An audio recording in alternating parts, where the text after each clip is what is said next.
Hello, Jessica here. I just wanted to give everybody a little update on what's going on with my rig. First, I have to say the name Luella is not going to stick. My sister kindly pointed out to me that it sounds like Cruella, like Cruella de Vil, who is a character that we did not like growing up because she tried to kill dogs, which is not a good thing for me as a dog lady. So Luella's out. We're back to the drawing board. I have a few things percolating, but hey, if you have any suggestions, please comment them.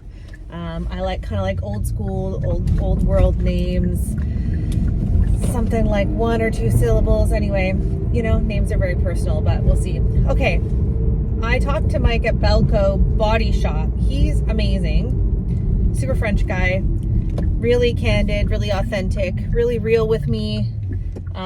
He's gonna like basically like bondo the bottom of the rig.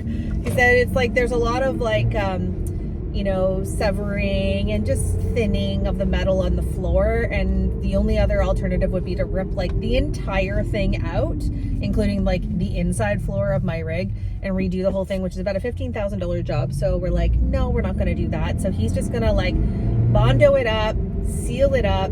He's gonna repair, patch the 2 big holes. There are 2 big holes. He's gonna take pictures and send them to me, so I will definitely share those. So he's gonna just do that, and it'll pass the safety with that work done. And he's so great, he told me, come by every year. He will throw it up on the hoist. He will not charge me, and we'll have a look underneath to find out what's going on and just to make sure that it's continuing to stay safe. So that's awesome. We ran into a little bit of a snag with the exhaust. So the truck shop tried to repair the exhaust, but the techs there are just not familiar with Mercedes-Benz at all.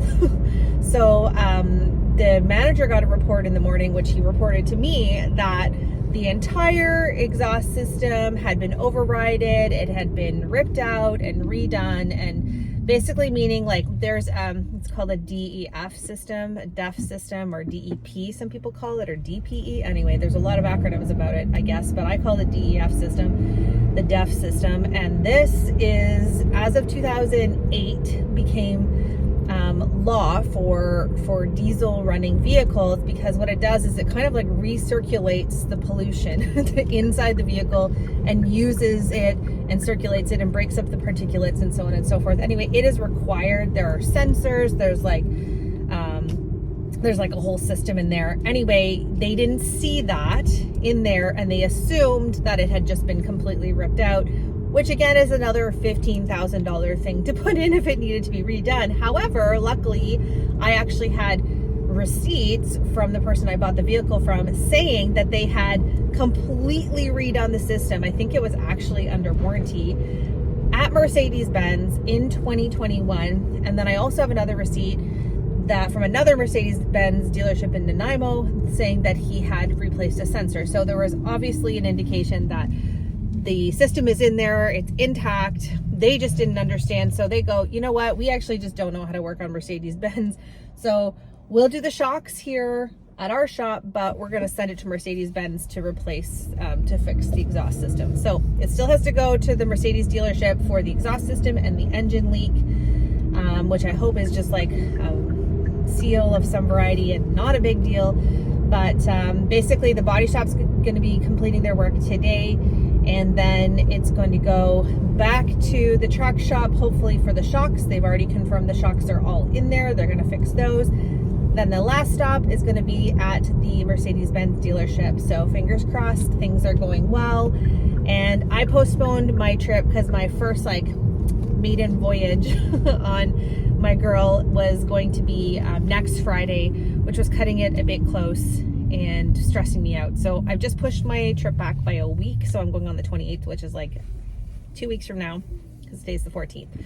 So in 2 Fridays from now, 2 weeks from now, I will be hitting the road probably around 9 a.m. in the morning and heading to my friend's place, which is about 7 hours away. So that'll be my first trip, and it's just going to be like a little 4-day romp, and I'm gonna live in the rig. So we'll get a sense of like how it is living in the rig. So stay tuned and I will keep updating you.